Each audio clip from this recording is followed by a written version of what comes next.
So, the speed therefore, V1 is nearly equal to V2, which is nearly 0. Okay. Further, we are going to assume that this is at least in an instantaneous or a small time instant, we can neglect the unsteadiness. Of course, that is not entirely true, because as you know, this free surface is going to recede and the one in tank 2 is going to rise. But we will still say that that rate is so small that at least in a quasi steady assumption, we should be able to apply this equation. Okay.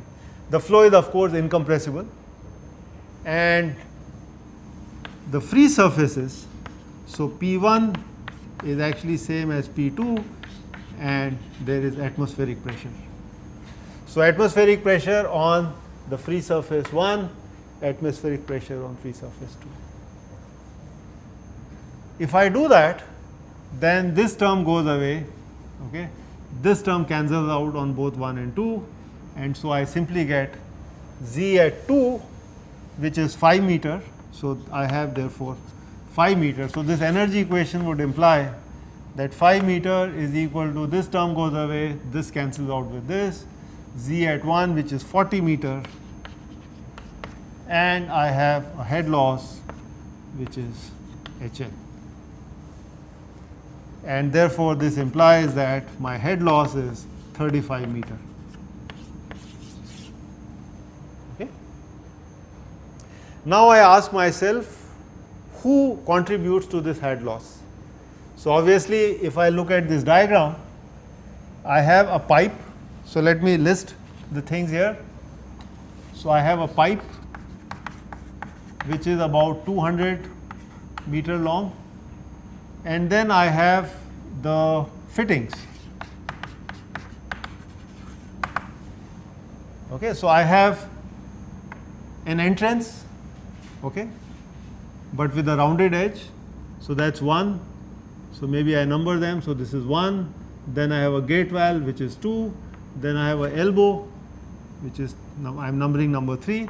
Then I have another elbow, which is 4. Then I have a globe valve, which is 5. And then of course again an expansion, which I am calling 6. So I have 6 fittings. So these quantities, they actually contribute to my head loss. I must account for all of them. Okay. So I am going to write this as that HL is because of the pipe and the fittings.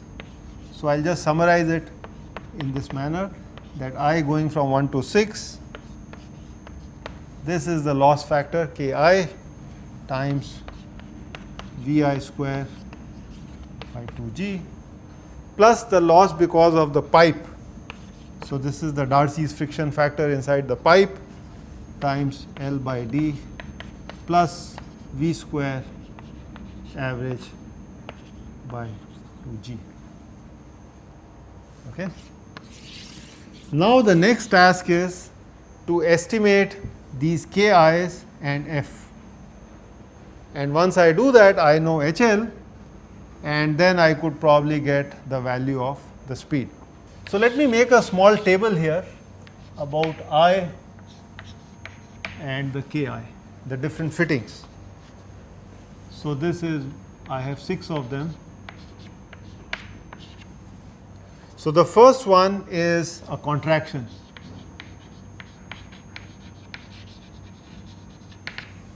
It's a well-rounded contraction, and therefore the Ki is kind of small. So we have seen a little while ago that for a rounded contraction from an infinite area to a small pipe could be as low as 0.05. The next is the half open gate valve.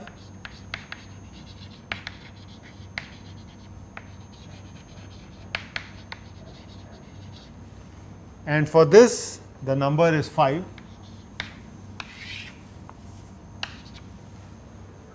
The next one is an elbow, and this is a 90-degree elbow. And for this, the K is 0.9. The fourth one is also a 90-degree elbow,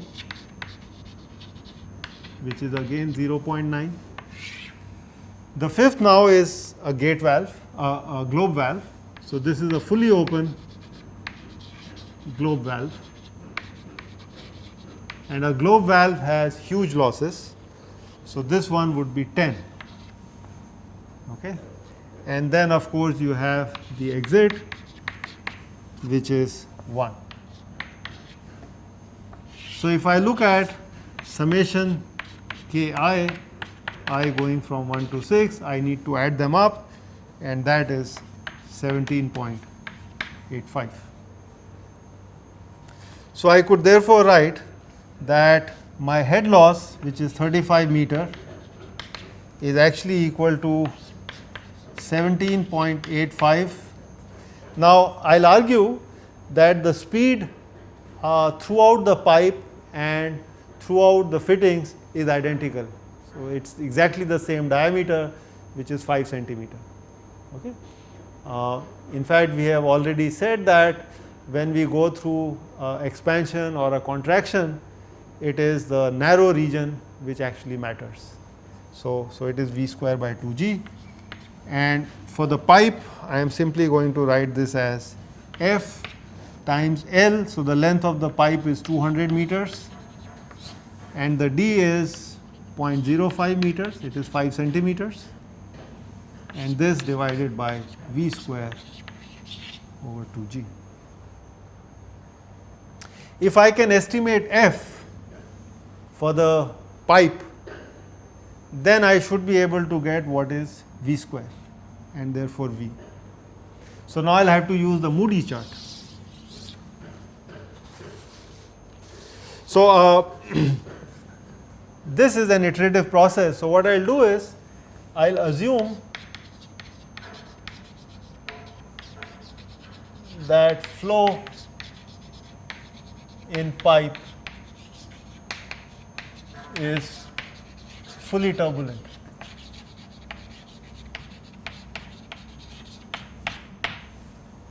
Now let me recall the Moody chart for you. This is how we had shown it in the last class. So this is the friction factor, and this is the Reynolds number through the pipe. Of course, we had the laminar regime where this was given as 64 by RED.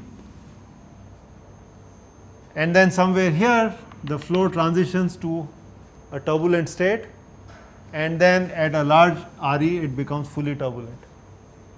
So if I sketch here for the curve for 0.003, it will probably look something like this. So this would be the curve for epsilon by D equal to 0.003. And there would be other curves for different roughnesses. In fact, a higher epsilon, a higher roughness would have a larger F value and it would lie above it, and lower epsilon by D would lie on the lower side. Now this is where the flow has become completely turbulent, and therefore the F value doesn't seem to depend on Reynolds number. So that's what I am assuming, that let's say the flow is lying in this regime, and I can choose this value of F from the Moody's chart. This value I have read out, it is roughly 0.027. Okay. So if I lie in this regime, then the Reynolds number doesn't make a difference, and I can use this value of F, and this is something like 1 into 10 to the 5th. Okay, so I will assume 0.027. Mind you, if I had different values of epsilon, then the value would be different. Okay, so I have used this. So this is the Moody's chart.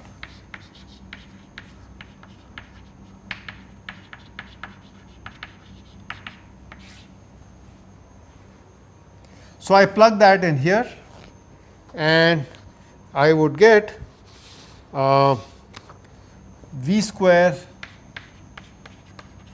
by 2G to be 35 divided by this whole thing, which is 17.85 plus 0.027 times 200 divided by 0.05. And if I work this out by using G as 9.81, then this turns out to be 2.336 meter per second. Okay, that's the speed of the water through the entire pipe. What I can do now is check if my Reynolds number actually works out in the regime where I can assume that there is no dependence on the Reynolds number. So, I use this now to calculate RED, which is rho V d by mu. So, if I plug this value of V, I would get this as 1.2 into 10 to the 5th. And indeed, this is larger than the Reynolds number that we had assumed. Therefore, our assumption holds. Suppose it did not. Okay, suppose I found that this Reynolds number lies somewhere here, this value. Then what it implies is that the value of f that I assumed was too little, and I should actually choose this as the value. So, I use this Reynolds number which I have found out, estimated, and then estimate this value of friction factor. Again go back to this formula, plug the value of f and recalculate my speed, and from that speed again estimate my Reynolds number and see indeed if I have converged. So, I could iterate and get the final value of V. So, here we were fortunate that right in the first instant we were able to get the answer. How about the Q dot? The Q dot is pi d square by 4 times the V, and this turns out to be 4.6 into 10 to the minus 3 meter cube per second. So, that is the flow rate through the pipe. Okay. Now, it would be very nice to compare this with the ideal situation. Suppose there are no losses. Okay, so, we want to now look at the situation where suppose there are no losses. Then what would be the speed of the flow in the pipe? I would like to then apply these equations carefully somewhere else. So, let me number these as, let us say, the station A, this as station B, and of course, this is 2. So, let me now apply the energy equation between 1 and B.